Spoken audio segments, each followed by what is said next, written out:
Por favor, hermano Gary, iniciemos la clase con una oración. Amén, oremos. Señor amado, te damos gracias por este día que nos concedes, Señor. Gracias porque nos has guardado y nos has protegido, Señor. Señor, te pido que bendigas esta clase, Señor. Bendice a los docentes que estarán dictando la clase, a cada uno de los expositores, a nosotros los alumnos, Señor. Danos sabiduría para poder entender y aprender cada día más tu palabra, Señor. Esta clase y nuestras vidas están en tus manos. En el nombre de tu Hijo amado Jesús. Amén y amén. Amén. Muy bien. Ok, hermano Berto, hermana Miriam, dejamos el tiempo con ustedes para que ustedes puedan explicar lo que se tiene preparado para hoy. Amén.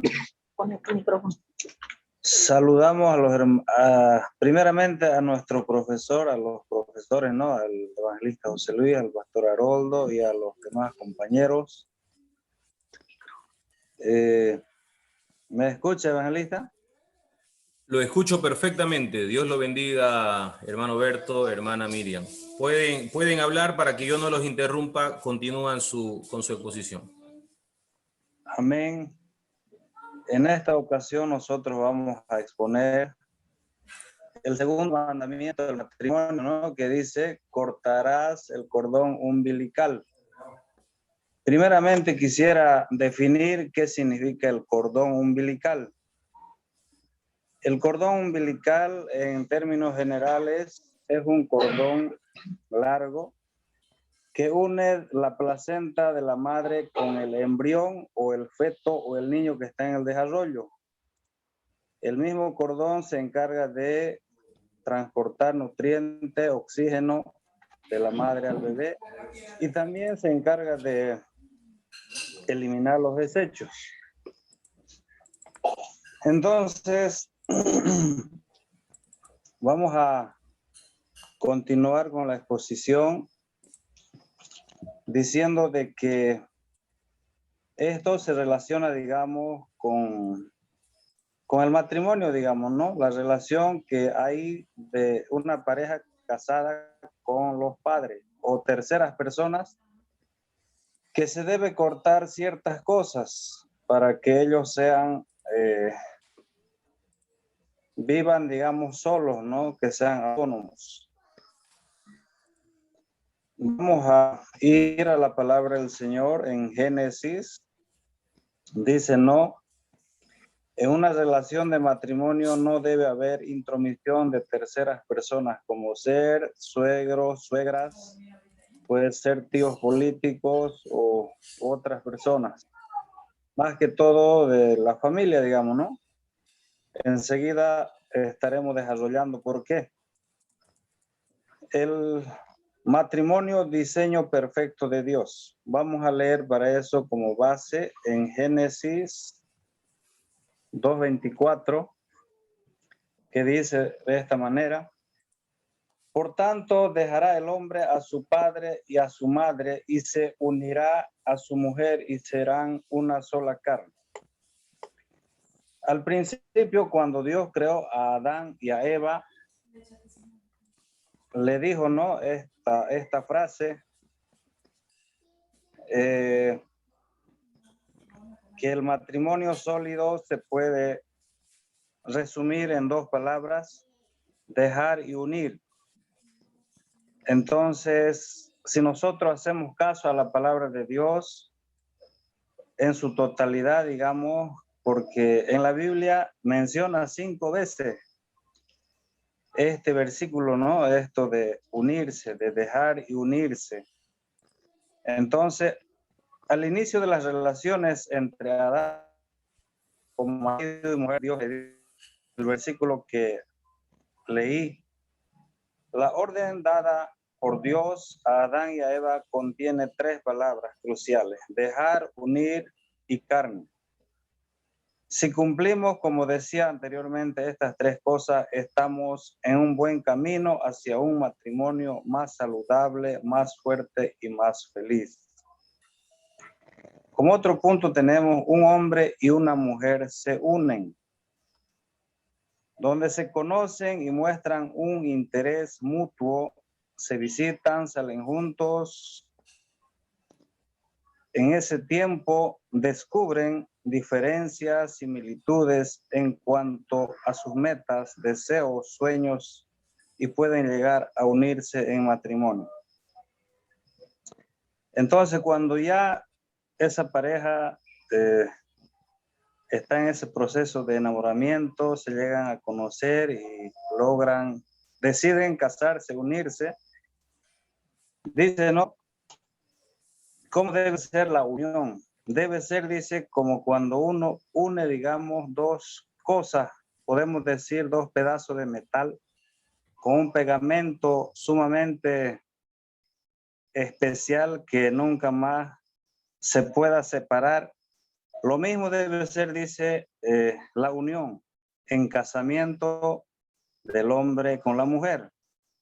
No podemos nosotros decir, voy a probar, si no me resulta la mujer o el hombre, me separo. Entonces, por eso dice, ¿no? La palabra del Señor, dejar, unir y serán una sola carne. Enseguida estaremos hablando de eso.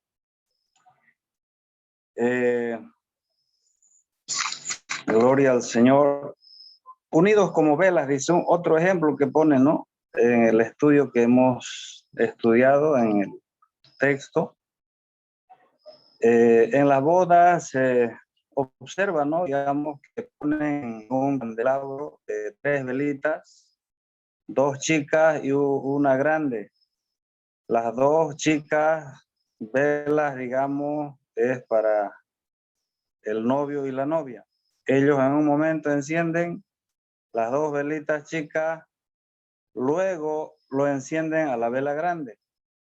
Eso significa que ya no son 2, sino uno solo.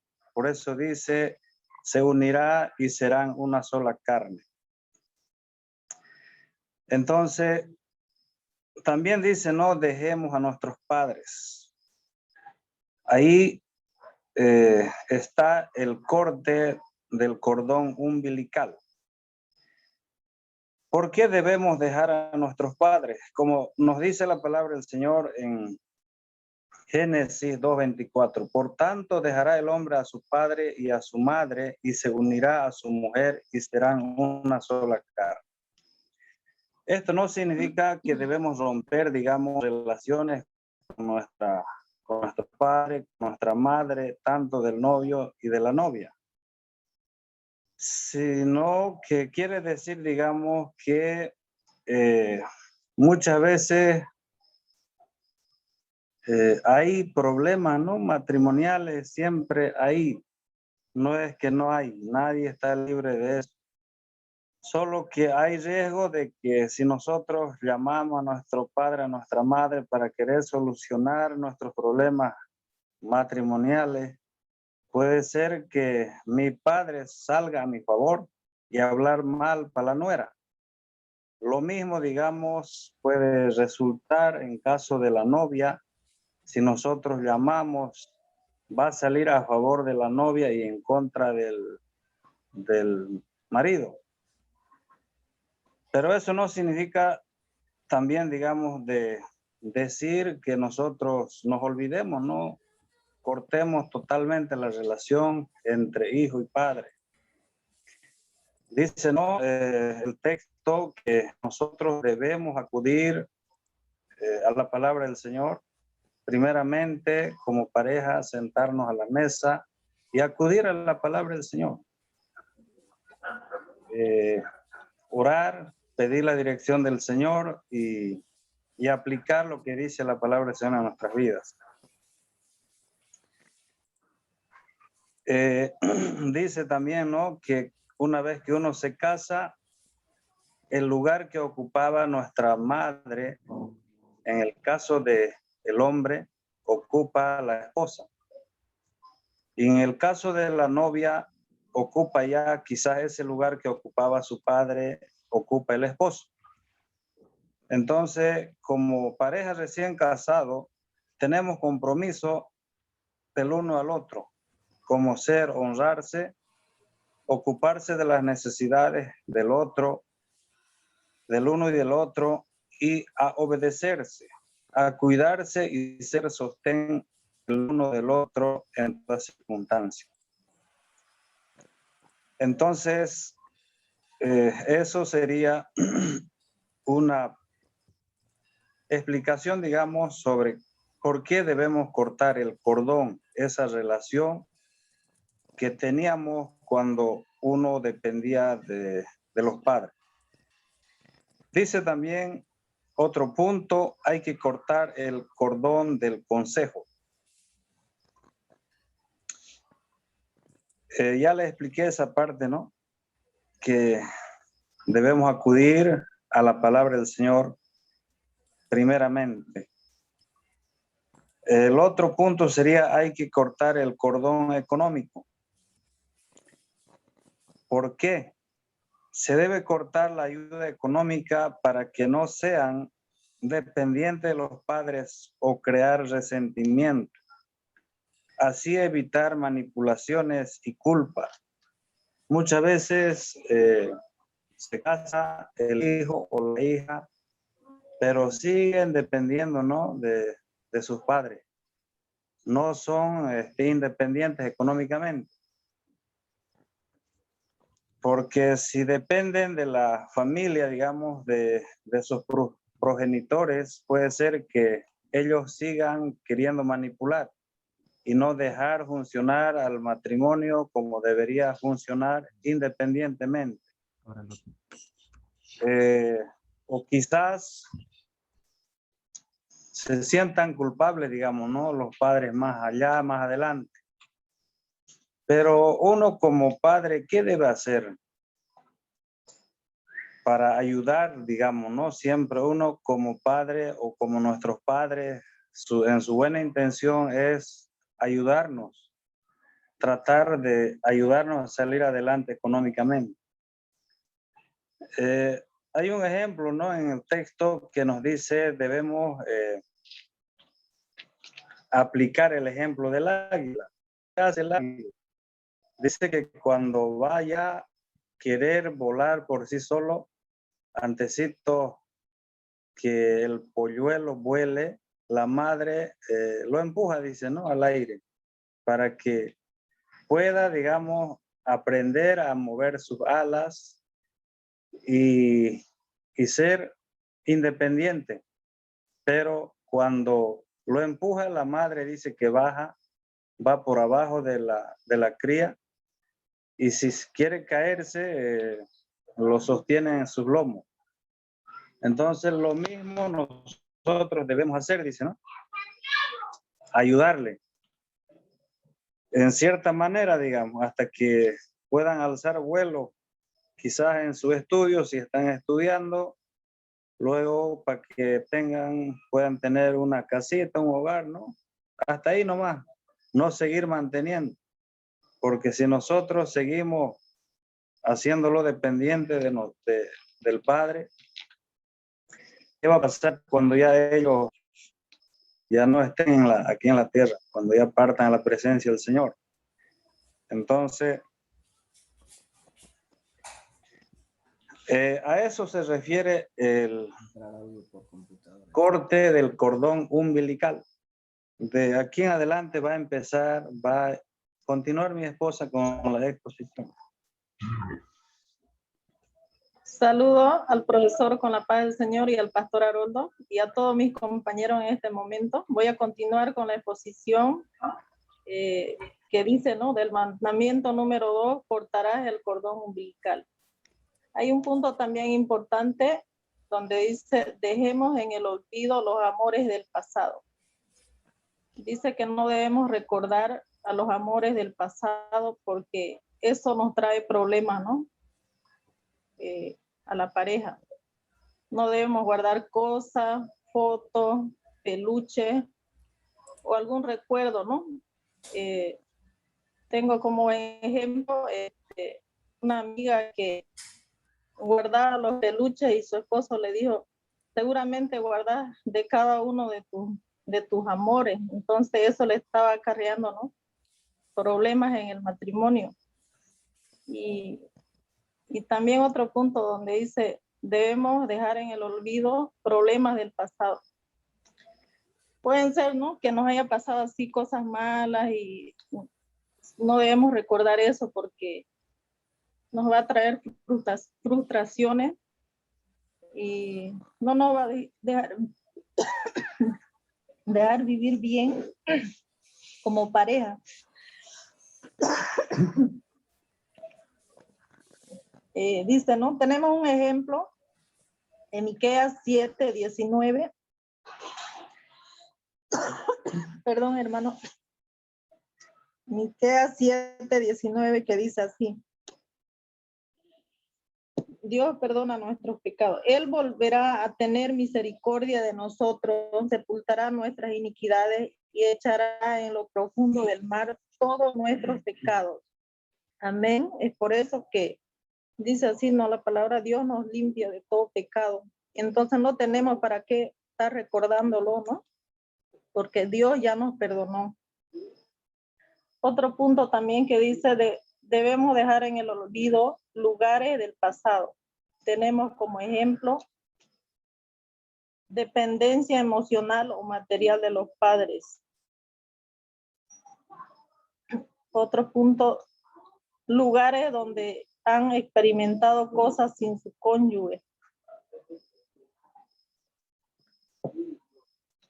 Amén. Eso puede afectarnos en nuestra relación de pareja, ya sea como casado. Dice otro punto también que debemos estar aferrados al pacto, un pacto entre ambos y con Dios. Tenemos como ejemplo en el libro de San Mateo 19:6, que dice así: así que ya no son más dos, sino una sola carne. Por tanto, lo que Dios juntó, no lo separe el hombre. Amén. Vamos a ver también la diferencia entre pacto y contrato. En pacto dice, se basa en el amor, se basa en la ley, lo mío es tuyo, y contrato puede ser, está motivado por la obligación, hacer algo contra su voluntad, cuida mis intereses. Eso sería la diferencia entre pacto y contrato. Otro punto importante también que vemos en este tema de el cordón umbilical, que dice que debemos estar aferrados a los principios de Dios, poner en práctica la verdadera verdad de Dios.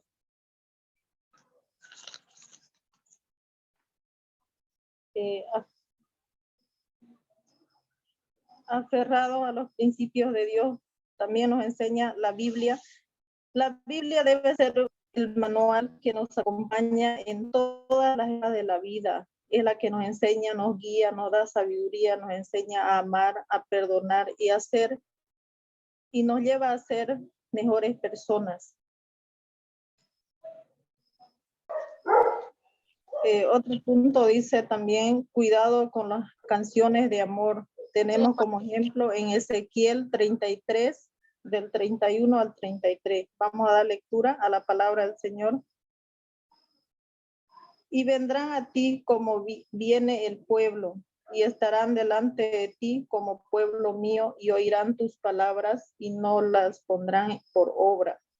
Antes hacen halagos con sus bocas, y el corazón de ellos anda en pos de su avaricia. Y he aquí que tú eres a ellos como cantar de amores, hermoso de voz y que canta bien, y oirán tus palabras, pero no las pondrán por obra. Pero cuando ello viniere, y viene ya, sabrán que hubo profeta entre ellos. Otro punto también que tenemos dice, estar unidos al cónyuge. Esto no significa que los esposos sean inseparables. No es así realmente. Eso no es lo que significa la palabra unión. No necesitan estar físicamente juntos todo el tiempo. Lo que tienen que tener unidos son sus corazones y tener confianza el uno al otro.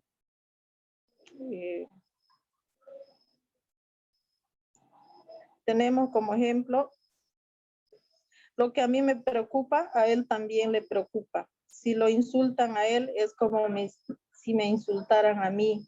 Estar unidos en las buenas y en las malas. También dice otro punto importante, 2 que pasan a ser 1. Tenemos como ejemplo en el libro de San Mateo 19:5. Y dijo, por esto el hombre dejará padre y madre y se unirá a su mujer. Los dos serán una sola carne. Esta sería mi explicación, la parte que me tocó a mí. Amén. Que Dios lo bendiga, hermanos. Amén.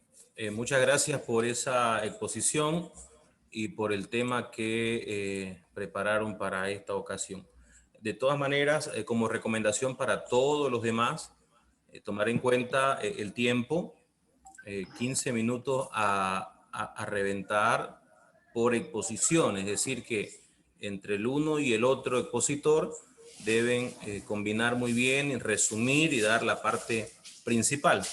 Como ahora no vamos a tener otra exposición, está bien, ya ocupamos el tiempo destinado para las exposiciones. Mañana vamos a tener 3 exposiciones, entonces necesitamos que sean de 10 o de 15 minutos nada más cada exposición, porque se trata de dar un resumen de cada capítulo del libro. Entonces, cada uno de nosotros vamos a hacer un resumen, ¿ya? Cada mandamiento es un capítulo. Ya pasé nuevamente la lista para que puedan ustedes revisar qué capítulo o qué mandamiento le toca.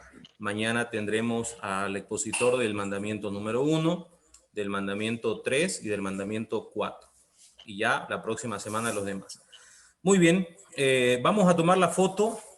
Por favor, habiliten sus cámaras todos para la fotografía de asistencia y luego ya dejamos el tiempo con el pastor Haroldo, quien estará dando la clase de esta noche. Bien, por favor, un ratito habiliten a sus cámaras. Voy a acomodar el nombre de algunos que todavía salen con nombre de sus hijos. Y ya está, muy bien. Si Keila pudiera encender su cámara, el hermano Leo sé que está conduciendo, no hay problema. Muy bien, vamos para la foto, por favor, una sonrisa. Haga un esfuerzo, una sonrisa. Ahí estamos con la lista. Ya. Ahora vamos otra fotito sin la lista, ¿ya? Un ratito, ahora sí. Vamos con la foto. Sonrían, por favor. Ya está, muy bien. Ok, muchas gracias. Vamos a estar atentos, hermanos, a la clase. Estemos atentos para las preguntas que se presenten. Y bueno, desarrollamos la clase como es normal. Pastor Haroldo, le cedemos el tiempo. El micrófono rojito.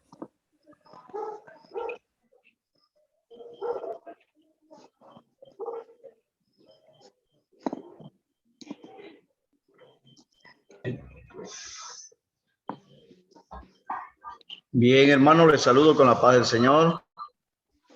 Amén. Muy agradecido a Dios por el tema que han expuesto los hermanos primeramente sobre el cordón umbilical. Yo tengo una experiencia respecto a eso del pasado, lo cual es muy gratificante saber que es posible romper ese ombligo. En el pasado, una pareja se dolió muchísimo cuando se le pidió que ya era hora que responda por su casa. responda por su casa, incluso se le regaló platos, cuchara y todos los utensilios necesarios para él, y en ese tiempo todavía apenas un hijo. Recuerdo yo que esta persona muy allegada a nosotros se sintió mucho. Lloraron, se encerraron casi una semana. Después de la semana ya les pasó el llanto y comenzaron a funcionar. Era necesario, vulgarmente o normalmente, mejor dicho, entre nosotros se sabe que destetar también es similar a romper el ombligo, el cordón umbilical. A un destetado, ya usted sabe que el destetado llora muchísimo, toda la noche, hace sufrir hasta 3 días. Después da lástima, es obvio que da lástima, duele verlo al niño revolcarse, no llorar, no querer agarrar. Así pasa cuando se desteta a un recién casado, así pasa. Pero es necesario, ¿no? Es necesario que se aplique la palabra. No hay cosa mejor que aplicar lo que enseña ahí Génesis, ya leyeron los hermanos, donde dice que el hombre dejará padre y madre. No está pidiendo dejar, no, es una orden y hay que obedecerla. Entonces, cuando se hace eso, va a funcionar a la perfección, porque lo de Dios es para que funcione a la perfección. Entonces es bueno enseñar esa área a los recién casados o a los que piensan casarse, para que ellos aprendan, deben funcionar correctamente y llevar adelante un matrimonio. Cuando se acostumbran y se aplica la palabra del Señor, qué cosa más bonita, porque ambos aprenden, ambos disfrutan de la intimidad. También intimidad del hogar. Todavía no hay hijos, no están los suegros ni nada por el estilo, entonces tienen todo el derecho de equivocarse, de reír, de llorar, de pelearse entre ellos, de abuenarse, y es bonito comenzar esa vida ya destetado, en otras palabras, roto el cordón umbilical. Entonces, animemos a los hermanos, a los que futuramente vayan a tener esta situación. Bien, con lo dicho, vamos adelante entonces.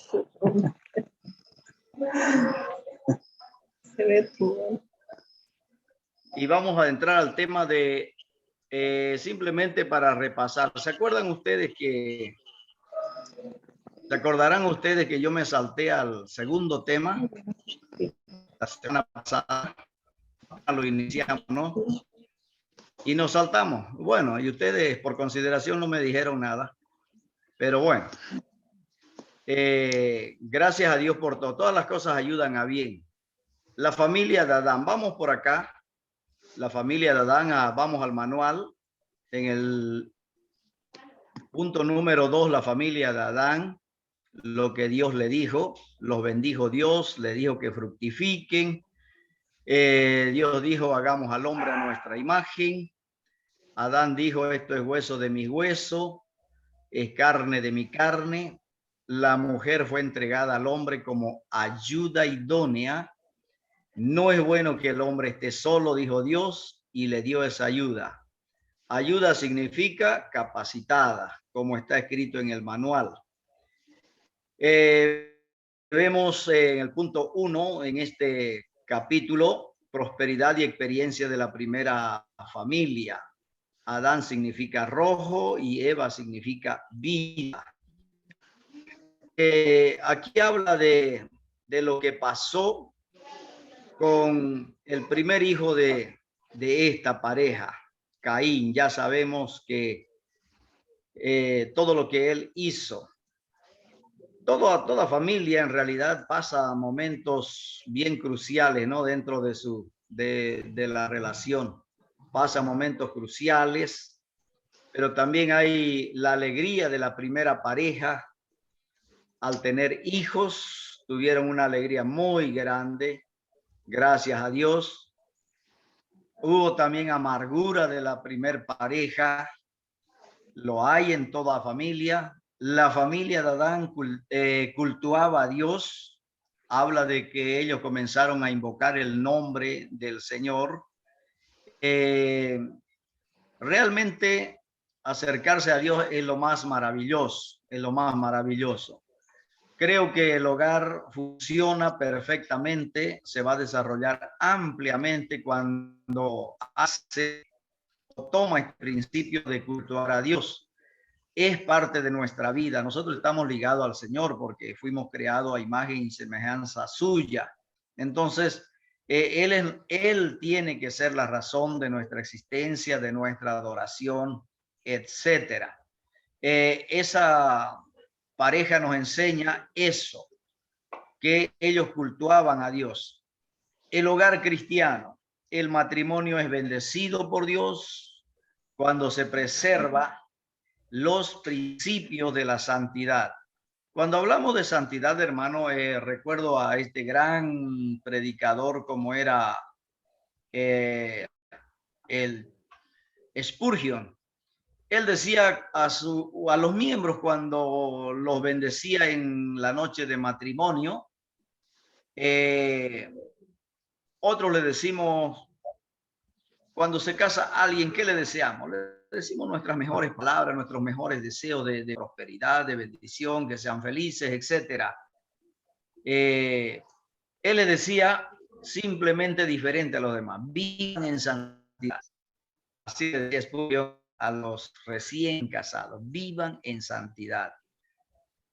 A veces uno no entiende por qué vivan en santidad, pero es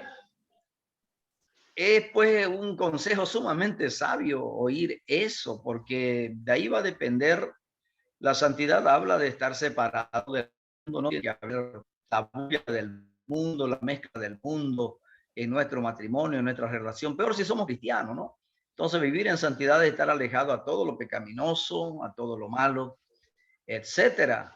Vivir en santidad significa que Dios está tomado en cuenta en las 24 horas en nuestra relación, en nuestro hogar, ahí sabiendo que Él está ahí. Si vivimos en santidad, hermano, no va a haber ajos, ni cebollas, ni amenazas, ni jetas largas, ni ceño fruncido, ni nada por el estilo entre nosotros, porque estamos reconociendo que la santidad se la debe vivir, no solamente se la debe proclamar o predicar, se la debe vivir.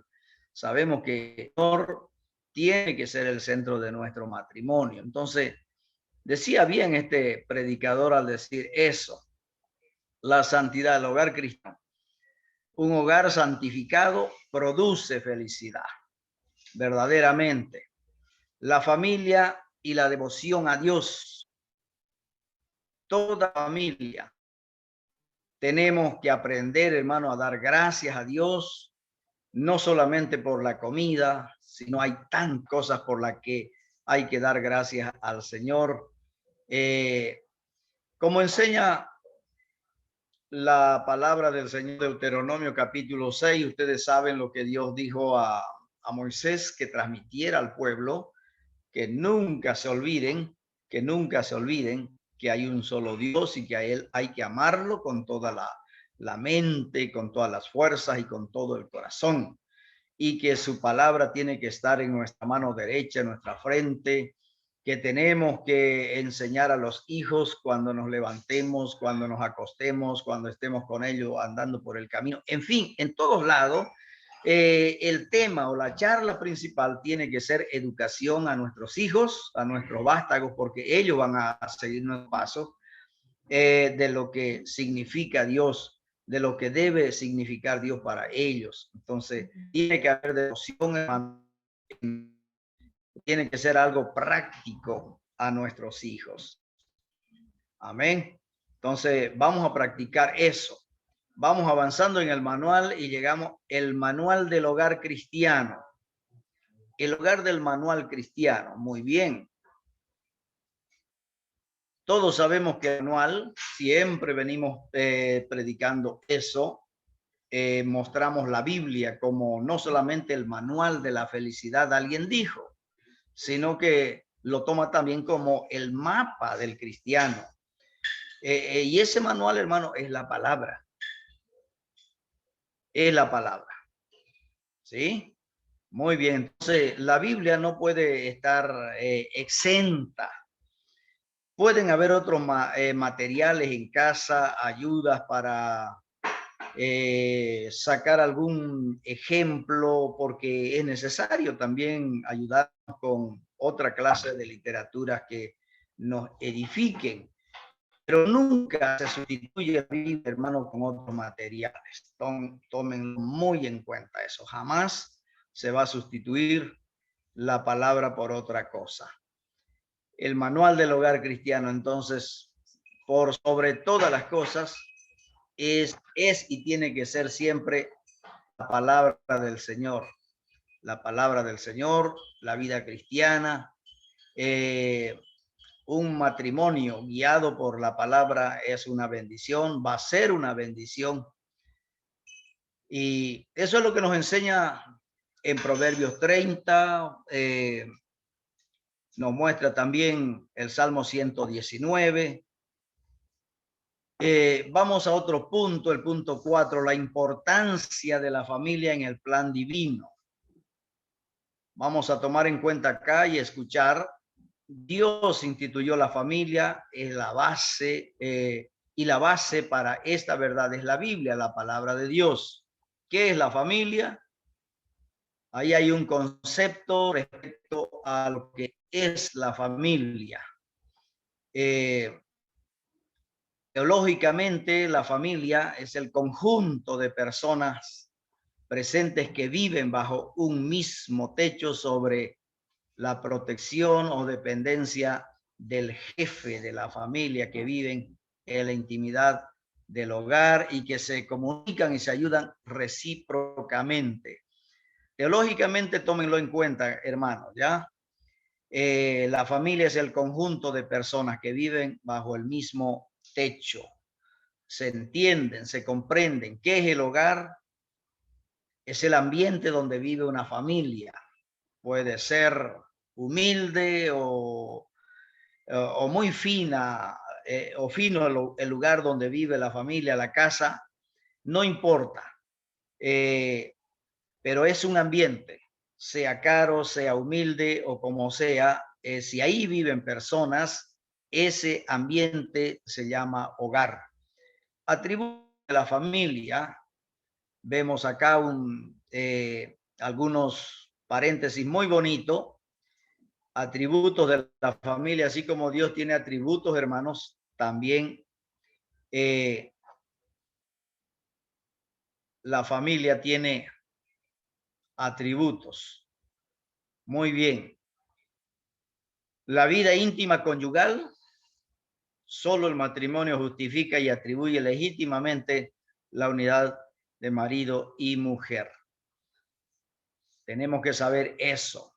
Tenemos que saber eso. En esta parte hay que decir que los cristianos vamos a insistir siempre, hermano, mientras estemos en la tierra, nosotros, nuestros hijos, que la legitimidad, la intimidad de un hombre y una mujer es solamente en el matrimonio. En el matrimonio. No hay que adelantarse, decía una abuela, cuidado, le decía a su nieta, que no vas a dar tu charque antes de tiempo. Tenemos que comer torta primero. Ya ustedes saben de qué estamos hablando. La vida íntima conyugal es solo para los casados, marido y mujer. En el inciso B vemos otro atributo de la familia, la propagación del género humano. Propagación, es una bendición tener hijos, sinceramente, este es el propósito. No se puede negar. Yo tuve una experiencia, por ejemplo, con una pareja que casé en una población en Concepción. En Concepción, después de un tiempo vuelvo por allá, algunos meses, y supieron pues los hermanos que yo llegué por ahí, me buscan y dice, pastor, resulta que la fulana era ella que no quería tener hijos. Y al no querer tener hijos, tampoco quería tener intimidad con el marido, imagínense ustedes. No, yo le digo, usted se casó porque usted sabía bien que era para estar en la intimidad con su marido y por ende es para tener hijos. Así que déjese de macana, esas fueron mis palabras, no para ella.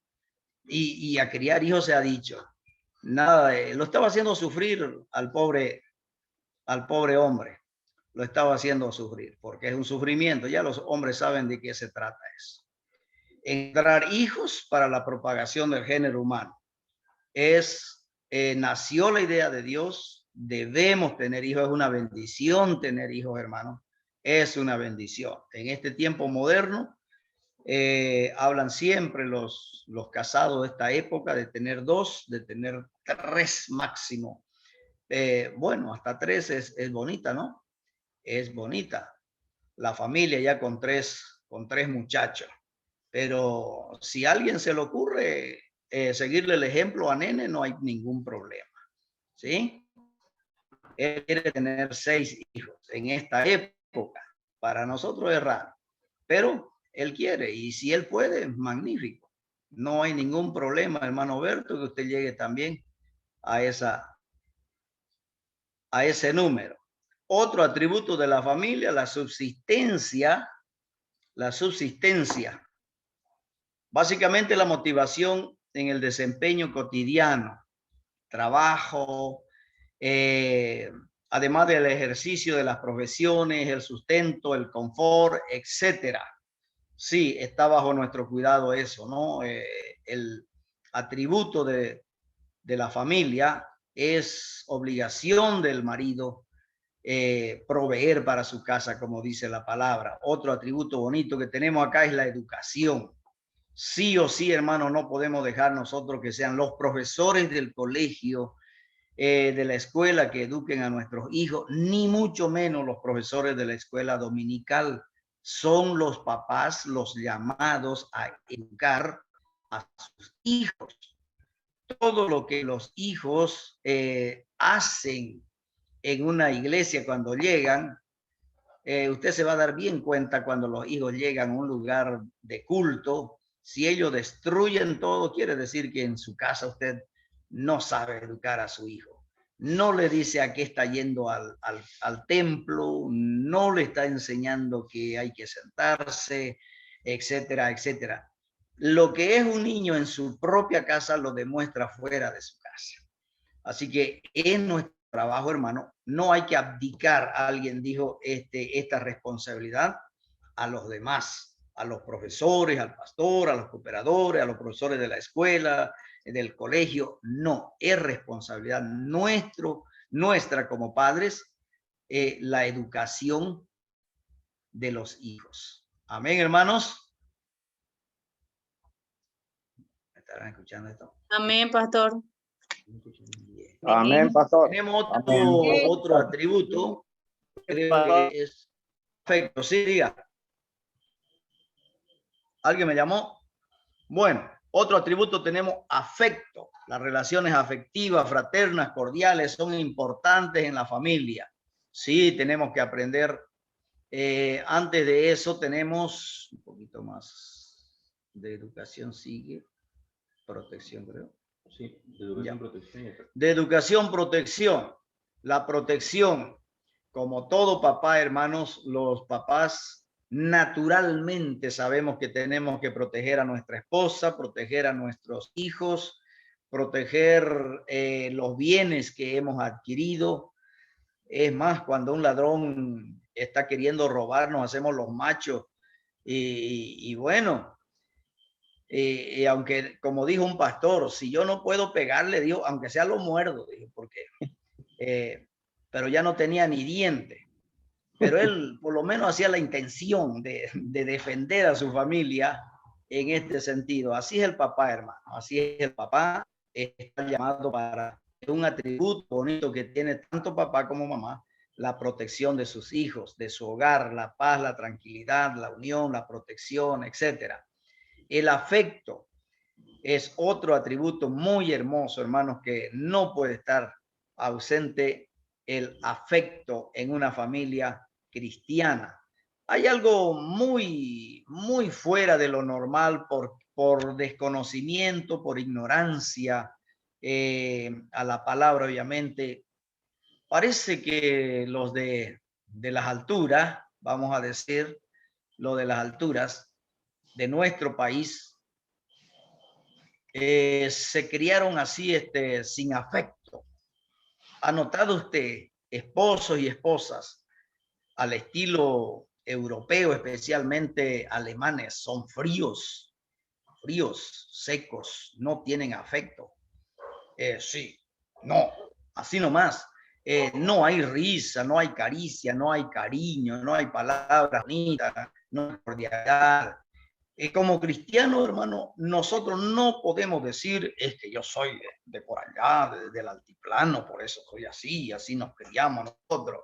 Eso yo he escuchado en tiempos atrás en nuestra propia iglesia de obreros que decían que los de allá fueron criados así, sin cariño,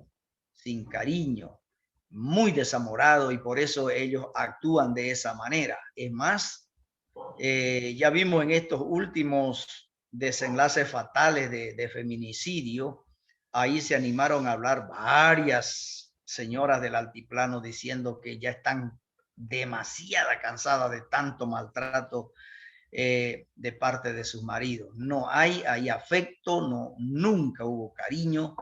Es más, se creen ellos dueños de las mujeres y hacen con ellas las tratan como si fueran objetos. Nosotros los cristianos tenemos que pedirle a Dios gracia, sabiduría, amados hermanos, obreros, siervos del Señor que están allá atrás. Y si a usted le toca también, hermana, por favor, pidámosle a Dios que nos dé de su gracia para tener afecto a nuestra pareja, afecto a nuestros hijos, afecto entre nosotros, y que sepamos tratarnos como cristianos, con ternura, con dulzura, con consideración. Amén. Otro aspecto tenemos acá: la familia es producto de la bendición de Dios. Sí, producto de la bendición de Dios. Fructificad y llenad y multiplicad, llenad la tierra. Se trataba de tener varios hijos, hermano, no solamente 2, no solo 3, mucho más que eso. Es una bendición. Nosotros, en nuestra experiencia, me refiero a mi persona y mi familia, ¿no? Los hijos que Dios nos dio. Cuando Dios te da un hijo, hermano, Él te provee para ese un hijo, para que no le falte. Si te da 3 hijos, te provee para los 3. Si te da 5 hijos, te provee para los 5. Es increíble. Es increíble. En eso podemos notar, yo como experiencia lo sé eso. Uno dice, si con este uno me cuesta, si para este uno no hay, no. Si hay 2, para los 2 va a proveer el Señor. Si hay 3, para los 3 va a proveer. Con eso ya los estoy animando a que tengan más de 2, hermano. Va a proveer el Señor. Él va a suplir, porque la familia, Él fue el inventor, Él la creó, Él va a proveer es una bendición, es una bendición. Además, tengamos bien presente lo que dijo el salmista. Él fue joven, envejeció y nunca vio un justo desamparado ni su descendencia mendigando pan. Creo que con esa palabra lo dice todo. Así que es una bendición, hermanos, los hijos. En tiempos bíblicos, tener muchos hijos era considerado una bendición. La esterilidad era una maldición. No tener hijos era una humillación, sinceramente una humillación. Era mal mirada la mujer que era estéril. Así está demostrado en la Biblia. Tener hijo era una bendición tan grande. Aquí está también el ejemplo de Elizabeth, que ella al final dijo que iba a ser quitada su afrenta. Al fin iba a ser quitada su afrenta. Entonces, es una bendición tener hijos. Dios continúe bendiciendo a los hogares cristianos de nuestro ministerio. Sigamos adelante un poco más. Debemos reconocer que nuestros hijos son retoños dedicados a Dios, porque el Salmo 127 dice, hermanos, que son herencia de Jehová los hijos, ¿verdad? Son herencia de Jehová los hijos. Ellos, como Dios nos los ha dado un tiempo para que los tengamos, para que los disfrutemos. ¿Hasta cuándo lo vamos a disfrutar en casa nuestros hijos? Hasta el día que los entreguemos en el altar a ellos. Hasta ese día lo vamos a disfrutar en casa, durmiendo en sus cuartos, sentados en la mesa, reteándolo, chicoteándolo de vez en cuando, saliendo a pasear con ellos, los disfrutamos. Dejamos de disfrutar a nuestros hijos ya en ese sentido cuando ellos ya comienzan a ser grandes, comienzan a entrar a la universidad. Ya no podemos salir de vacaciones el mes que querramos porque el uno está en exámenes, el otro está pasando una materia, no sé qué, ya no se puede. Entonces los hijos se lo disfrutan en esa edad todavía, hermanos, hasta que están con nosotros. Debemos reconocer que nuestros hijos pertenecen a Dios. El Salmo 127, como decía, está ahí diciendo que es así. Número 3, los hijos enseñados en el camino del Señor desde su niñez aprenden a adorar, a glorificar y a servir al Señor. La abuela de Timoteo, ¿se acuerdan el nombre de la abuela de Timoteo? Muy bien, Loida, Eunice, su mamá dice que desde la niñez le enseñaron a Timoteo las Sagradas Escrituras. Timoteo eso le dice, o Pablo le dice a Timoteo, desde la niñez ha sabido las Sagradas Escrituras, las cuales te pueden hacer sabio para la salvación que es en Cristo Jesús. Entonces, la Sagrada Escritura se la debe enseñar a los hijos desde que son niños. Aprovechen, hermanos, que tienen ustedes hijos que todavía son como plantitas que se las puede enderezar, se las puede, una planta ya vieja, mayor, ya es difícil, se crió torcida, el tallo está torcido. Si usted quiere enderezarlo, lo que va a hacer es quebrarlo. Ahora que son niños todavía, están frágiles, se puede enseñar. Así que aprovechen ustedes a enseñar a sus hijos la palabra del Señor desde su temprana edad. Número 5, el propósito divino del matrimonio. Veamos acá cuál es el propósito. ¿Qué es el matrimonio? Hay una pregunta. Es la unión entre un hombre y una mujer. Dios hizo al hombre y trajo a la mujer, y cuando él la vio dijo, esto es hueso de mi hueso, es carne de mi carne, esta será llamada varona porque del varón fue tomado. Entonces es la unión de un hombre y una mujer. Jamás ni nunca los cristianos vamos a aceptar la unión de dos personas del mismo sexo. No, no es para eso, no es matrimonio. Matrimonio, dijo alguien, por eso se llama matrimonio, porque proviene de matriz, es porque va a haber hijo. Otro hombre no tiene matriz, tendrá tripa gruesa, pero no matriz, nunca va a tener, hermano, nunca. El matrimonio proviene de matriz, es una mujer la que tiene matriz. Amén. Los hombres no tienen matriz, creo, o tienen. Por ahora no tienen, felizmente. Bueno, el propósito es divino, inciso A. El matrimonio es entre hombre y mujer. El propósito es divino. Es el que está fundamentado en la voluntad divina. ¿Por qué es divino? Porque proviene de Dios. ¿Por qué es legal? Porque está protegido por la ley. ¿Por qué es social? Los cónyuges tienen un compromiso con la sociedad de criar a sus hijos de manera que sean ciudadanos de la comunidad, que aprendan a respetar a las autoridades, a los vecinos, a las personas mayores. Les enseñamos a nuestros hijos a dar campo cuando están en micro, si es que tienen, si van en micro, a darle campo a los más mayores, etcétera. Entonces lo estamos criando a hijos para que ellos sean gente de bien en medio de nuestra sociedad. Y vamos avanzando, hermanos. Queríamos avanzar un poco más esta noche. Enamoramiento, noviazgo y matrimonio. Hay 3 aspectos. Qué bueno, hermano, que lo sepamos. Que refresquemos más que todo nuestro entendimiento respecto a eso. Enamoramiento. ¿Qué es enamoramiento? Es el principio de despertamiento de afecto y amor entre 2 personas del sexo opuesto, hombre y mujer. Sabemos también que se enamoran entre hombres y entre mujeres. Ya sabemos de eso, pero lo divino, lo legal, lo correcto es que sea entre 2 personas del sexo opuesto para conocerse mejor con la pretensión de unir su vida en matrimonio, formar una familia posteriormente. Las características de un enamoramiento es el acercamiento más profundo entre personas, pero no se debe confundir con intimidades sexuales, sino con comprender las afinidades de cada uno, moldear el carácter de ambos, de manera que se debe procurar agradar al otro. La Biblia dice que ninguno busca su propio bien, sino del otro.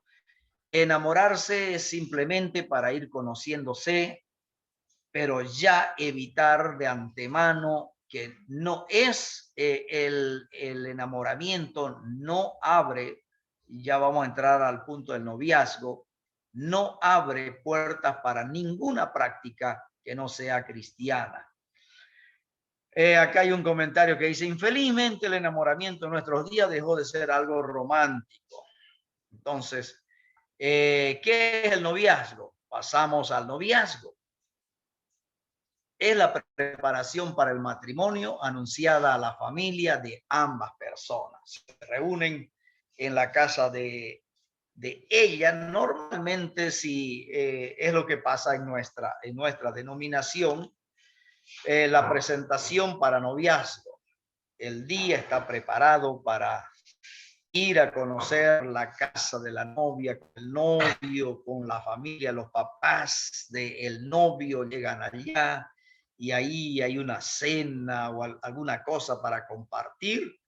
Y ahí el papá del muchacho, él es el que, si es que tiene padre, ¿no? Obviamente, o madre, es el que da la voz y dice, esto está pasando, esto va a pasar, venimos a pedirle la mano de la chica, en fin, hay todo un proceso, hay un trabajo, hermano, un trabajo. Bueno, y es una ceremonia el noviazgo.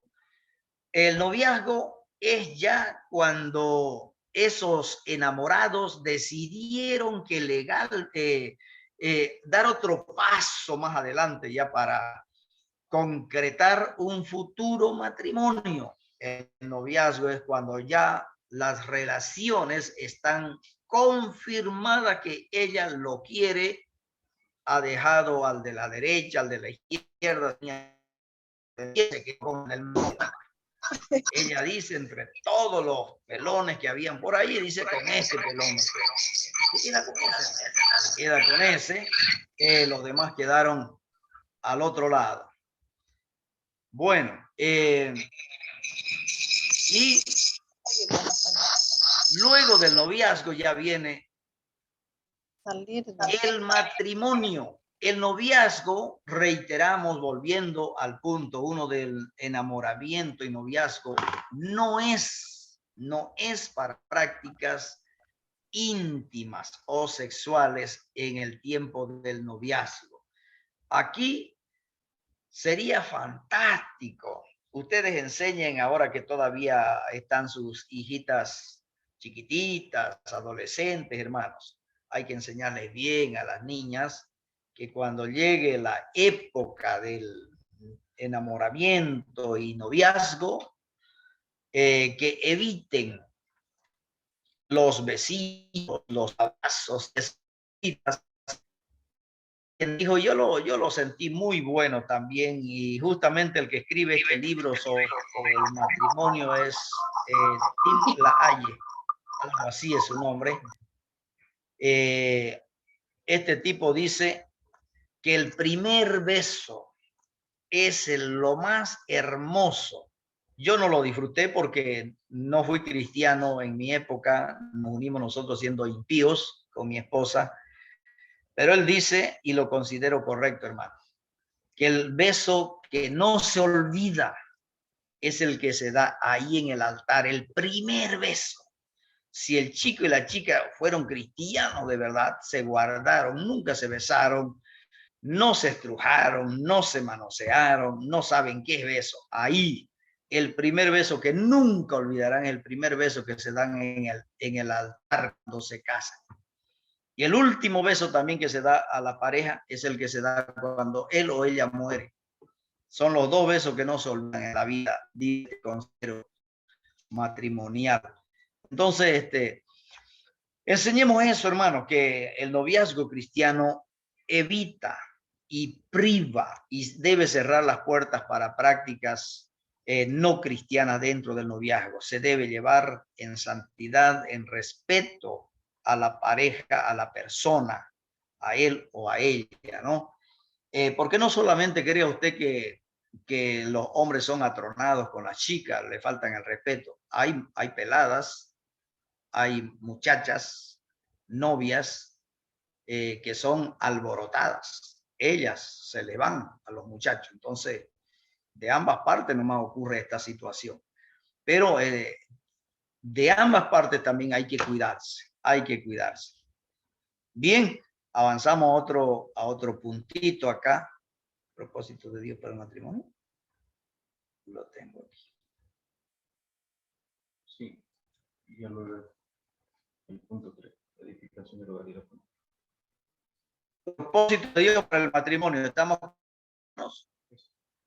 Después del matrimonio. Bien. Existen entonces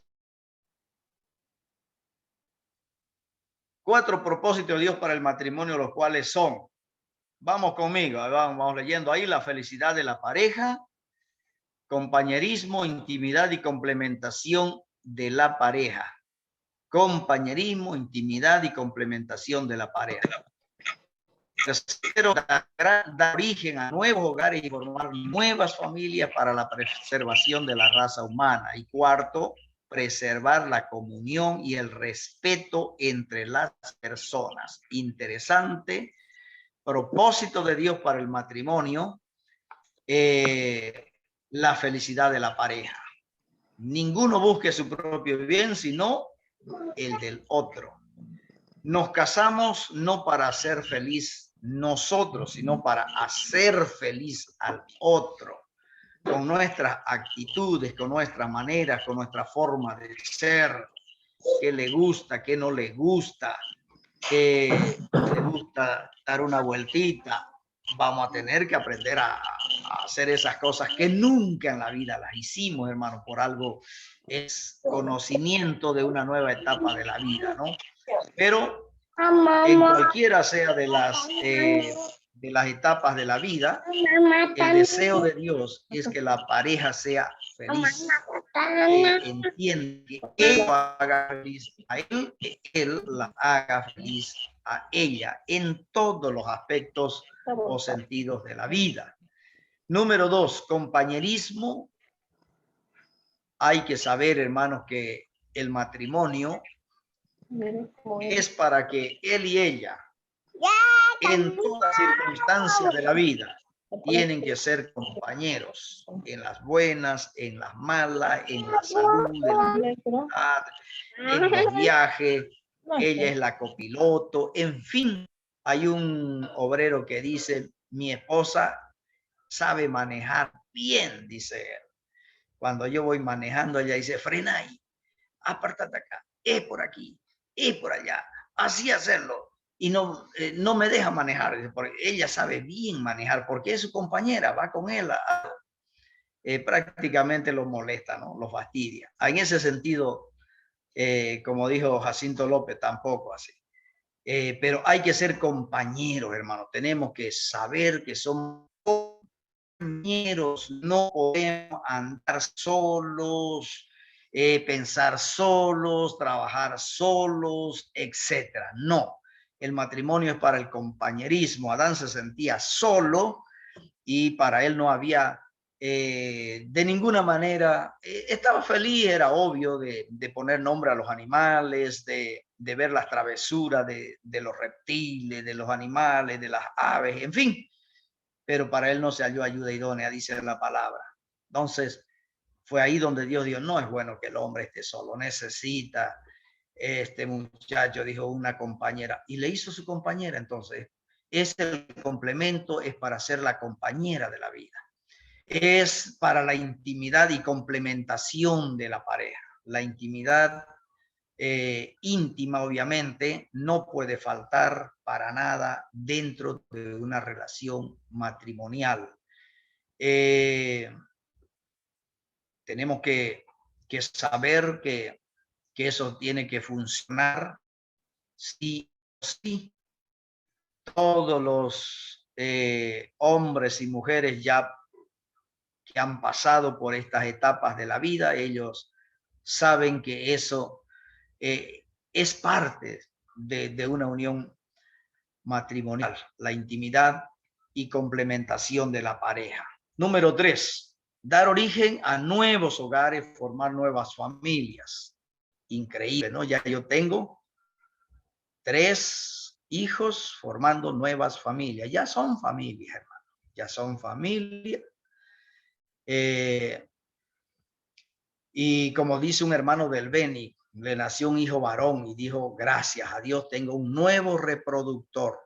Entonces, sí, todo varón es un reproductor, pues es para formar nueva familia, hermano. Así que gracias a Dios, si usted tiene un hijo varón, ya tiene su reproductor, hermano. Usted no se va a morir con apellido y todo, como decía. Alguien le dijo a Romancito, creo, al pastor Lalo, güey. A los dos, a Lalo y a Romancito. Pobre Lalo y pobre Romancito. Estos van a morir con su apellido entre sus bolas. Así de simple. Porque no tienen hijos varones, pues, hermano. Entonces, los que tienen hijos varones ya tienen sus reproductores, sí o sí. ¿Entienden, no ven? Muy bien, entonces, esa es la idea de Dios, hermano, dar origen a nuevos hogares. Yo, como le digo, ya tengo 3 nuevos hogares de mis propios hijos. Y número 4, preservar la comunión y el respeto entre las personas. Sí, cómo no, tenemos que saber preservar la comunión y el respeto entre las personas, no solamente entre los vecinos, pero más entre nosotros las personas. Vamos a preservar por sobre todas las cosas, hermanos, luchar para que haya comunión entre él, entre ella. Es lo más hermoso entre la pareja, que exista comunión, que exista el respeto y esa transmitirla también a las demás personas. Amén. Aquí vamos a hacer una pequeña pausa para que nuestro director o nuestro profesor, José Luis, tenga alguna intervención mientras nosotros refrescamos la garganta. Amén. Muy bien. Hasta aquí se termina la lección número 1 del libro.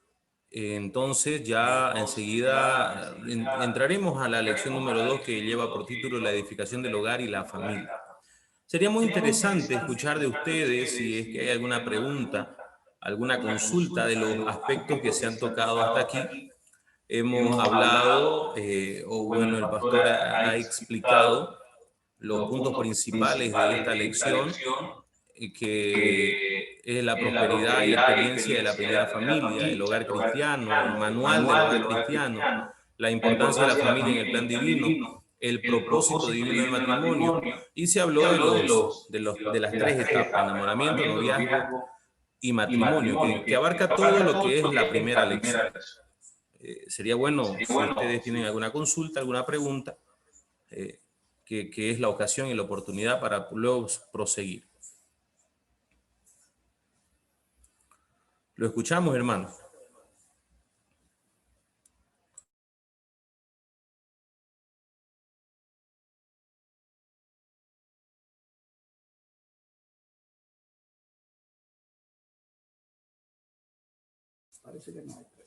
Si no tienen alguna pregunta, podemos nosotros también hacerlas. Entonces, mejor es que ustedes pregunten a que de acá vayan las preguntas. Entonces, sería bueno complementar acerca de estas cosas que son importantes, más allá de que ustedes tengan duda, porque creo que solo tendríamos dos personas de los estudiantes que son solteros o solteras, el resto ya son casados. Entonces, más allá de pensar en preguntar para conocimiento o para despejar sus propias dudas, es más bien para tener una instrucción más profunda acerca del tema, si es que tuviéramos que llegar a aconsejar a alguien acerca de estos aspectos.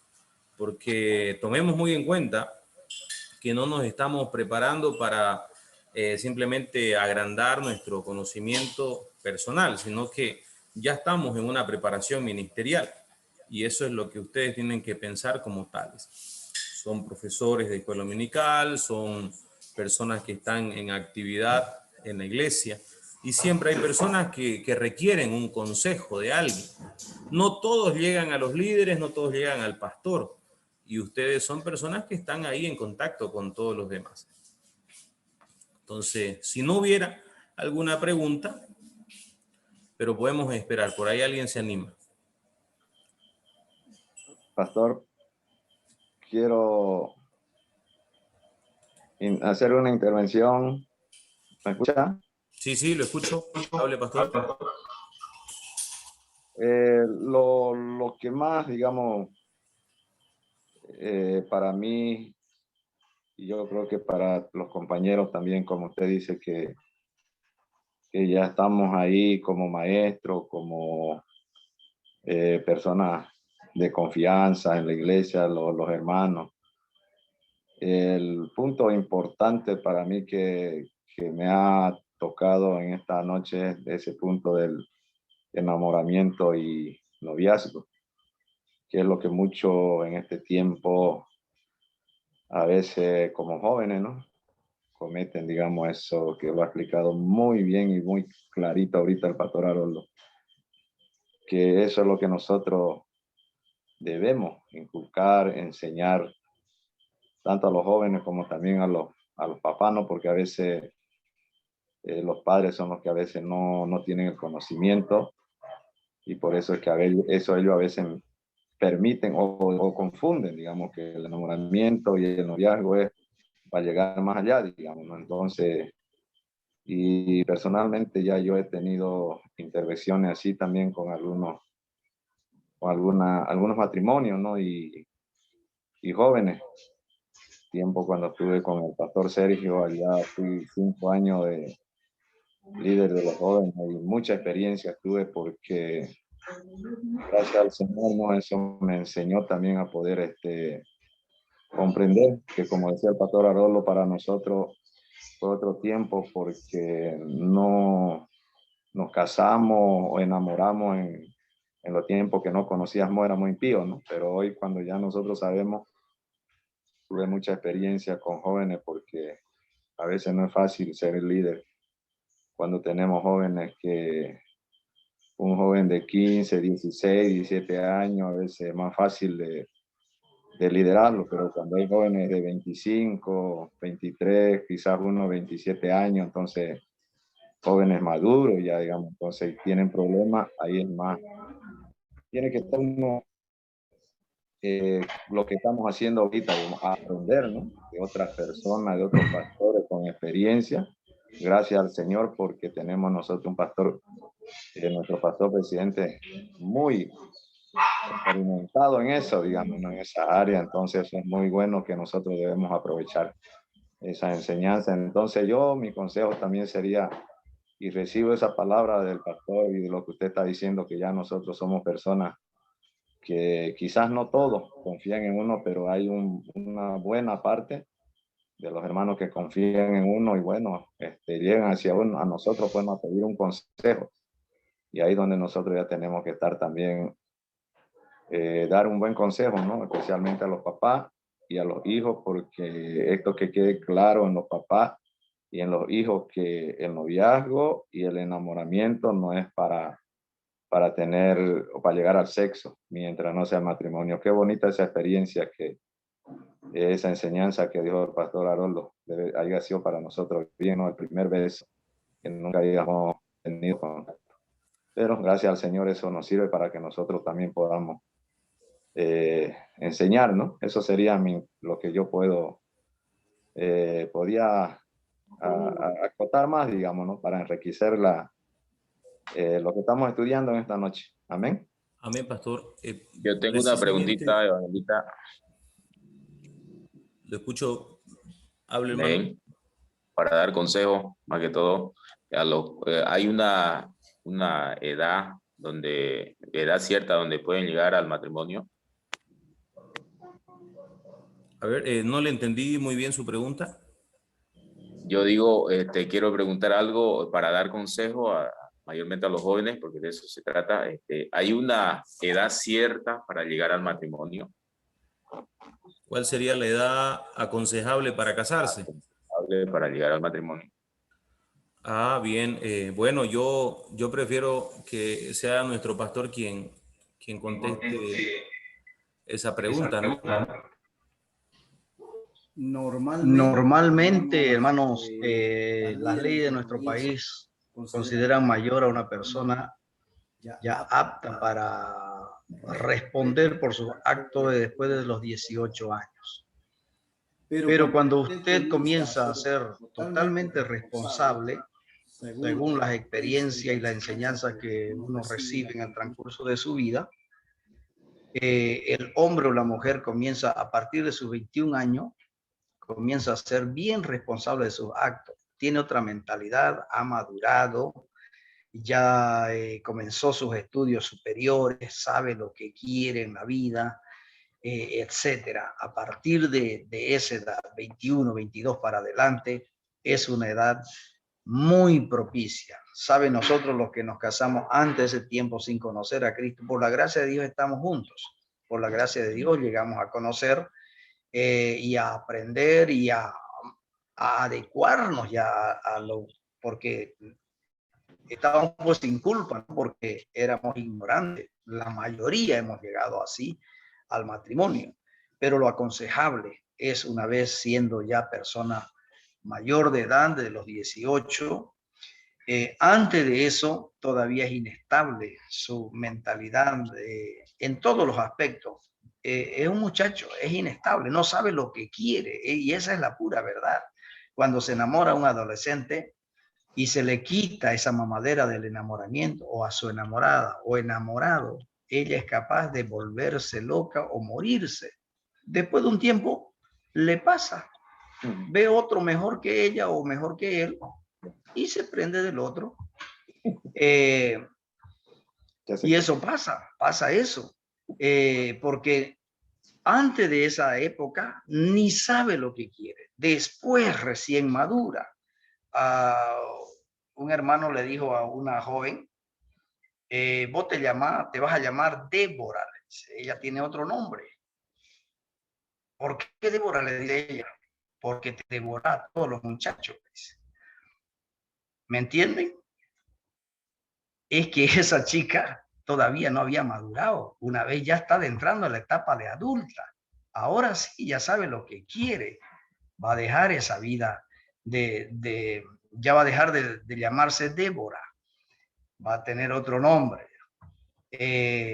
Pero es esa la edad, hermano, más apropiada, más aconsejable cuando se ha adentrado en una etapa de madurez. Comienza a definir su destino, su meta, sabe dónde va a llegar, sabe lo que quiere ya en la vida. Bien, entonces, eso con respecto a esa pregunta. Bien, y antes de comenzar el tema, el número 2, yo estaba muy deseoso de hacer el siguiente comentario.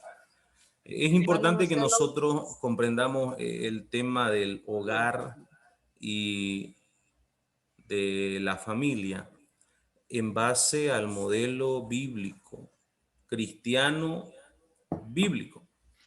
Sí, hermano Roy, antes de continuar, lo escuchamos, pregunte. Y luego aquí me ha llegado una pregunta también que es para hacerle aquí al pastor, que bueno, aunque ya la mencionó, pero vamos a decir. Hermano Roy. Hermano José, mi pregunta es hablando sobre la familia y los hijos. Como tengo ya mi hijo adolescente, ¿cuál sería la manera de actuar de nosotros los padres para con los hijos adolescentes? ¿En qué aspecto? En la vida cristiana, digamos, cómo guiarlo, porque es una edad difícil, ¿no? Porque no tenemos una guía para ser padres, ¿no? ¿Qué métodos, digamos, utilizar para que leer la Biblia, llevarlo a la iglesia, ¿no? Pero otras cosas más, digamos, que haya para que ellos estén sirviendo al Señor. Claro. En realidad, aquí la palabra del Señor nos dice lo siguiente: instruye al niño en su camino, que cuando fuere viejo no se apartará de él. Y Pablo le escribió a Timoteo y le dice que él desde la niñez ha sabido las Sagradas Escrituras, las cuales te pueden hacer sabio para la salvación. Entonces es requerido que todo padre transmita, como dice Deuteronomio 6, y estas palabras que te escribo hoy se las dirás a tus hijos estando en tu casa, cuando te levantes, las escribirás en los postes de tu casa, en los dinteles, en las puertas, en todo lugar. El mejor método de la educación de un padre a su hijo en todas las etapas de su vida es a través de la palabra del Señor. Entonces, el mayor manual que tenemos de conducta es la palabra del Señor. Ahora, a partir de ahí tenemos nosotros ya, si queremos enriquecer esas enseñanzas, podemos buscar orientación en otras fuentes, pero todo debe partir en la palabra de Dios. Debemos enseñarle a nuestros hijos en la edad en la que están, que deben conducirse según lo establecido en la palabra del Señor. Ahora, si hablamos de aspectos específicos de su conducta, también podemos nosotros entrar ya a detalle ahí. Pero si hablamos en un sentido general, en todos los aspectos de la vida, vamos a encontrar las enseñanzas ahí en la palabra del Señor. Hoy, como nosotros, como padres de la edad de hijos que tengamos, podemos nosotros encontrar enseñanzas adecuadas. Es más, podemos mirar las enseñanzas que llevan ellos en el colegio. Una señorita se me acerca y me dice: necesito que me ayuden en la orientación de estos temas porque esto estoy llevando en el colegio. Nos enseñan de la sexualidad en el colegio y en la clase dominical aún no nos las han enseñado. Yo tengo toda la claridad de lo que me han enseñado en el colegio, pero acá todavía no. Entonces, sí, está bien que se exija una enseñanza en la iglesia, pero acá parte mucho, como ya lo dijo el pastor hace un momento, parte mucho de los padres que sepan enseñar estos temas en casa. Tienen que tener respuestas para como por ejemplo, en el tema de la adolescencia, surge mucha curiosidad con el tema de la masturbación, surge mucho curiosidad con el tema de la exploración sexual, surge mucho por el tema de todas estas cuestiones de las amistades, qué amistades son buenas, qué amistades son malas, y a veces ni las distinguen. Y para todas esas cosas tenemos que tener una respuesta, tenemos que tener una orientación. Y todo eso lo podemos encontrar en la palabra del Señor. Por eso, si tenemos preguntas sobre temas específicos, por ejemplo, si queremos hablar acerca de la sexualidad del adolescente, del joven, y todos esos aspectos se pueden encontrar respuestas para esos temas específicamente. Y ya luego podemos ir, se podría decir que se puede tocar el tema de manera aislada para que se pueda solucionar, pero si hablamos de temas generales, también podemos decir de manera general, la palabra del Señor, en la palabra del Señor está la respuesta. ¿Ya? Entonces, es importante que sepamos bien cuáles son los aspectos en los que sentimos que necesitamos ayuda con el tema de un hijo adolescente. Y para terminar lo que estaba diciendo, a veces consideramos que el matrimonio modelo que tenemos, que es nuestros padres, o la familia donde venimos, o la mejor familia de todos los que nos han rodeado, ese es el modelo de matrimonio y de familia que nosotros debemos imitar. Pero aquí nosotros tenemos que darnos cuenta de que no es el modelo de papá y de mamá, no es el modelo del mejor tío que tengamos, la mejor familia en nuestra familia, es el modelo cristiano bíblico, porque muchas veces creemos que como nos agrada mucho cómo es papá y mamá, también nosotros queremos que esa misma forma de vida llevar en casa. Y hay muchas cosas que contradicen y que no están acorde en la palabra del Señor, pero son bonitas verlas en nuestros padres. Y eso, o en nuestros tíos, o en alguna familia que admiremos. Pero son cosas que debemos nosotros entender hoy, que lo estamos comprendiendo en la clase, que no es así, que es a través de la palabra del Señor. Muy bien. Pastor.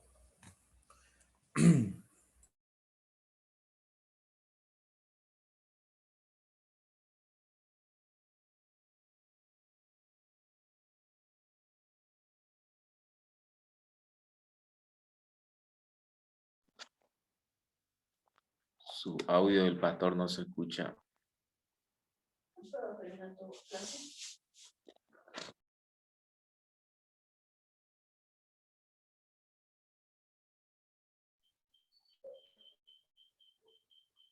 No se escucha el audio del pastor.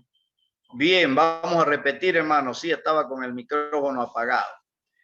La edificación de la familia. 5 aspectos importantísimos sobre la cual debe edificarse el matrimonio. El amor divino, el amor de Dios hacia los cónyuges. Él nos ama con amor eterno. Nunca nos olvidemos eso. Amor paterno, el amor de los padres hacia los hijos. Lo que nosotros le brindamos a nuestros hijos y se lo demostramos con actos, con hechos. Amor conyugal es el amor mutuo entre marido y mujer. Amor fraternal es el amor entre los hermanos. Amor filial es el amor de los hijos hacia los padres, que no puede faltar ni debe siquiera obviarse. Estos 5 aspectos, hermanos, se necesita para tener un matrimonio bien edificado en base a ese Salmo 127. Bases para la edificación del hogar. Bases, 4 bases también. Aprovechemos estos minutitos. Unión de la pareja. Para formar un hogar depende esencialmente de la unión de 2 personas del sexo opuesto, de manera que existen 3 puntos importantes para la realización de este propósito. ¿Cuáles son? Amor mutuo es sentir los mismos sentimientos, el mismo amor, el mismo ánimo. De esta manera es posible vivir unido en un mismo espíritu. Amor mutuo, unanimidad de propósito. Esta es una expresión de la capacidad de recordar el uno al otro en sus objetivos. Inciso C, comunión del espíritu. Esta es la comunión con Dios y con los familiares, con los cónyuges a través del Espíritu de Dios. Renuncia del interés propio. Volvemos siempre a tocar ese texto tan precioso porque forma parte, hermano, de toda la vida de los cónyuges, lo que Pablo enseña a los corintios. Ninguno busque su propio bien, sino el del otro. Renuncia del interés propio. Toda pareja debe luchar para prosperar en la vida, pero no debe hacer con la... Acá se me... no termina la palabra que lo tapa. Permítanme. Ya, aquí. Ahora sí. Gracias. Bien, renuncia del interés propio, estábamos diciendo. Toda pareja debe luchar para prosperar en la vida, pero no debe hacer con la intención de prosperar a toda la familia. Pero lo deben hacer con la intención de prosperar a toda la familia. Sí, justamente, si algo conseguimos en la vida, hermanos, tiene que ser pensando en toda la familia, no pensando en nuestros propios intereses, nuestros propios apetitos, nuestras propias necesidades, de ninguna manera, para nada. Un poquito de arriba. Muy bien. De manera que si él hace las cosas por interés propio, no está demostrando que quiere el bienestar para todos los de la casa. Permítame un breve comentario aquí en renuncia al interés propio. La mayoría de parejas, cuando salimos a alguna parte y estamos, por decir, de viaje, comiendo bien, durmiendo bien, pasándola chévere, como dicen ustedes, siempre nos acordamos, en su mayoría, cómo estará pasándola ella, cómo estarán mis hijos, qué estarán comiendo, cómo estarán de salud, etcétera. He visto también, pero muy raros, pero he visto parejas, tanto hombres como mujeres, que cuando se sientan, se achetan, como decimos también, ellos mismos, hermanos, hasta no poder y no se acuerdan que tiene marido o que tiene mujer y que no es capaz de llevarle por lo menos un trocito de la torta que se ha comido. Se la come toda. ¿Y qué le importa si la otra o el otro también tiene hambre o sus hijos? Eso es egoísmo y tenemos nosotros que renunciar el interés propio para nosotros mismos. Esto ha sucedido en muchos hogares. La experiencia fue muy amarga, dice, de manera que empiezan a apropiarse de ciertas cosas que pertenecen a ambos. Todo lo que hagamos, en síntesis, hombre o mujer, tiene que ser en beneficio para todos. Número 3, el marido y la mujer deben ser instrumentos de solución para la familia. Por supuesto que sí, hermanos. Cuando hay un conflicto en el hogar, un conflicto, papá y mamá somos los llamados sí o sí, por derecho, por posición, etcétera. Estamos llamados a intervenir, a solucionar, a pacificar, a poner orden en casa, a poner orden en casa. Dios nos ha facultado para eso. Amén. Acá dice el comentario, es común mirar en muchos hogares peleas y hasta mismo homicidio por causas vanas. Por esta razón comprendemos que los cónyuges son los únicos que pueden apaciguar la ira y las contiendas en el hogar y dar solución para los problemas del hogar, tornándose instrumentos de solución.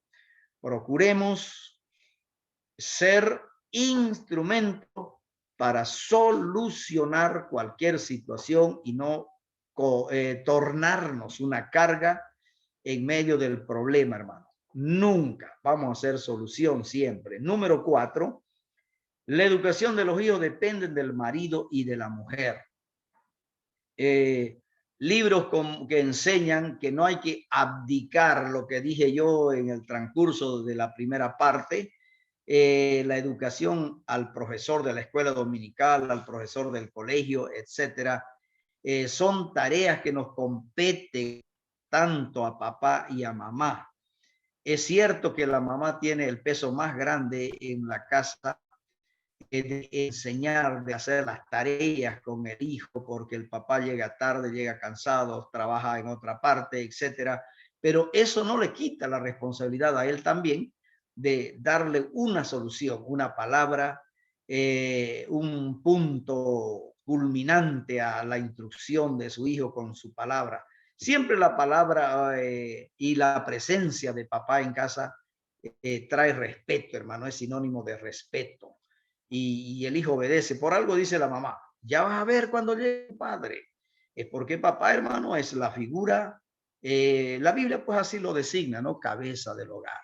Entonces, él tiene todo en sus manos, porque también la Biblia, ustedes saben, hermano, que el hombre o los hombres cristianos somos llamados sacerdotes en nuestra casa.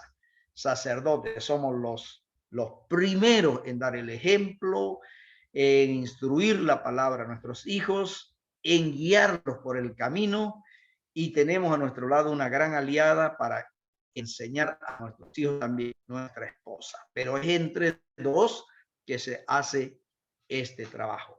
Amén. No sé si quedamos acá, Pastor José Luis, en la disciplina bíblica. Sí, por el horario. O avanzamos más. Un ratito. Sí, yo creo que, Pastor, antes de continuar, aquí me llegó una pregunta que no se la pasé, pero sería bueno contestarla. Dice, darse beso en la etapa de enamoramiento vendría a ser pecado. Esa es toda la pregunta. Sí, porque todavía no se pertenecen legalmente el uno al otro, hermano. Eso ya es obviamente un ensayo, es un picotón. Ese picotón va a querer después otro picotón, y el otro picotón se va, la mano ya se va a la espalda, se baja a la cintura, y después esa mano se baja ya a las nalgas, y así sucesivamente. O sea, el ensayo lleva a otra cosa, se convierte en malo porque va con malas intenciones desde el comienzo, que ya se ideó dar el primer beso, o así sea otra cosa, ya va con un propósito maligno, malvado, a no ser que él o ella ignore porque nunca lo escuchó. Nunca lo escuchó, pero si ya lo escuchó, si lo aprendió, si se lo aconsejó, si usted lo aconsejó a su hijo, a su hija, que no debió hacer eso o no debe hacer eso cuando llegue a ser novia o novio, ahí sí, ya él lo está haciendo con conocimiento de causa. Y por lo tanto, cuando usted sabe algo, como dice Santiago, el que sabe hacer lo bueno y no lo hace, le es pecado. Eso.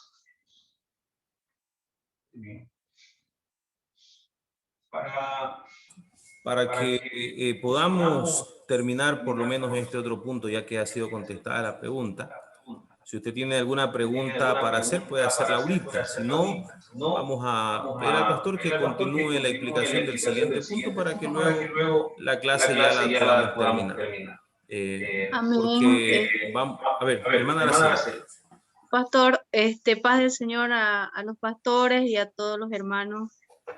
En la palabra del Señor dice que hay de las que estemos criando en estos tiempos difíciles a los hijos, y nosotros podemos ver que hay un bombardeo tremendo en las redes sociales para adolescentes, para jóvenes, y nosotros como padres cristianos sabemos nuestra responsabilidad de guiarlos, de enseñarles la palabra del Señor cada día, hacerlos orar, hacerles conocer al Señor, quién es su Dios, cuáles son las cosas correctas. Pero hay, yo veo, hermano, que hay un bombardeo tremendo en las redes sociales, en todo este mundo lleno de engaños. Entonces, la juventud ahorita, la adolescencia, los jóvenes están siendo, como se podría decir, que tienen otra guía, aparte de nosotros los padres, tienen otra guía que son todo lo errado, todo lo incorrecto. Y a veces, como ellos están en esa etapa difícil de la adolescencia, muchas veces se inclinan hacia otro lado, aunque uno les enseñe. Entonces, yo veo algo muy importante, muy interesante y algo muy necesario que hubiera en nuestra iglesia, en nuestro ministerio, un ministerio exclusivamente para guiar o para guiar a los adolescentes y a los jóvenes, para poder, consejería para la juventud, para la adolescencia, de qué otra forma la iglesia podría también aportar para guiar a la juventud y a la adolescencia en estos tiempos, digamos. Lo veo muy necesario ya que estamos pasando estos temas, y la pregunta sería esa, ¿cómo aportaría la iglesia? ¿De qué forma aportaría la iglesia para también poder guiar a nuestros adolescentes, a nuestros jóvenes, en cada área, en todas las áreas, porque son bombardeados en todo en estos tiempos? Pastor, esa sería mi pregunta. Muy bien, hermana. Como usted lo sugiere, va a ser necesario, va a ser, no solamente tiene que ser, va a ser necesario nomás que nos organicemos nosotros los líderes para poder coadyuvar en la tarea que tenemos cada padre o cada abuelo, porque también yo como abuelo soy responsable de ayudar en la educación de mis hijos. Loida, como abuela, ayudó a su nieto y así sucesivamente. Eso es natural, ¿no? Que los padres, los abuelos ayudemos, y como pastores, como líderes, vamos a tener que ponernos en acción para tener un departamento de consejería y reforzar más que todo el esfuerzo que ustedes como padres ya están experimentando, que no es fácil criar a los hijos en esta época. El bombardeo en todos los sentidos, y se vuelven pues totalmente rebeldes los muchachos en esta época. Los muchachos de Estados Unidos, ni se diga, ya ustedes saben que ellos llegan a los crímenes, llegan a arrasar con sus compañeros allá, porque allá sí no se respeta, porque se les quitó prácticamente a los papás. Ese es el problema principal de los gobiernos y leyes que dictan anticristianas. Se le quitó el derecho a los padres de educar a sus hijos en Estados Unidos. Se le quitó el derecho se quitó la Biblia de las universidades y de los colegios. Se quitó el derecho de orar antes de las clases. Dice que Estados Unidos nació bajo los principios bíblicos. Así se lo estableció, así está en su constitución. Se oraba tanto en el mismo gobierno, en el seno del gobierno, en las universidades, en los colegios, en todo lugar estaba la Biblia, y se oraba antes de comenzar cualquier sesión. Vinieron los otros gobiernos y se lo quitó. Antes de que se destruyan el 11 de septiembre del 2011, ¿no ves? 2001, cuando cayeron las Torres Gemelas. Antesito de eso se había quitado todos esos derechos, y el resultado fue la destrucción de las Torres Gemelas y los hijos que comenzaron a hacer de la suya con sus papás, matando a sus propios padres, matando a sus propios compañeros. Es terrible. Gracias a Dios que todavía en Bolivia tenemos todavía opción. Créanme, hermanos, que personalmente yo, de ver a mis hijos, y ya que sus hijos también de ellos, ya mis nietos, están creciendo, me preocupo de ver que ellos están creciendo y que necesitan fundamentarse lo antes posible en el conocimiento de la palabra, para no entrar en una época donde ya no podamos dominarlos. Así que va a ser necesario, hermana y pastores, hermanos, que nosotros tengamos un departamento de asesoramiento, coadyuvar en la tarea de educar a nuestros hijos, a los hijos de usted y a los nuestros y nietos y miembros en general, pues obviamente, sobre el peligro que existe, ¿no? En el mundo respecto a la mala guía de nuestros hijos. Amén. Agregue si quiere. Amén. Muy bien. Vamos a tomar la fotito para ya estar terminando nuestra clase. Son 9:35. para que podamos también respetar el horario. Mañana vamos a hacer un esfuerzo de comenzar 7:30. El hermano Ricky, el hermano Humberto son los primeros en exponer. No vamos a exponer en orden de llegada, vamos a pedir que ellos lleguen temprano y puntual para que expongan de primero. Luego la hermana, aquí la tengo la lista, el siguiente expositor es la hermana Anaí y la hermana Alcira, y luego el hermano Alfonso y la hermana Rubín. Son los expositores de mañana sábado. Y luego continuamos con el tema que se tiene preparado. Bien, vamos para la foto. Por favor, enciendan sus cámaras y ya estamos listos para terminar. Voy a parar la grabación de la clase porque la vamos a subir en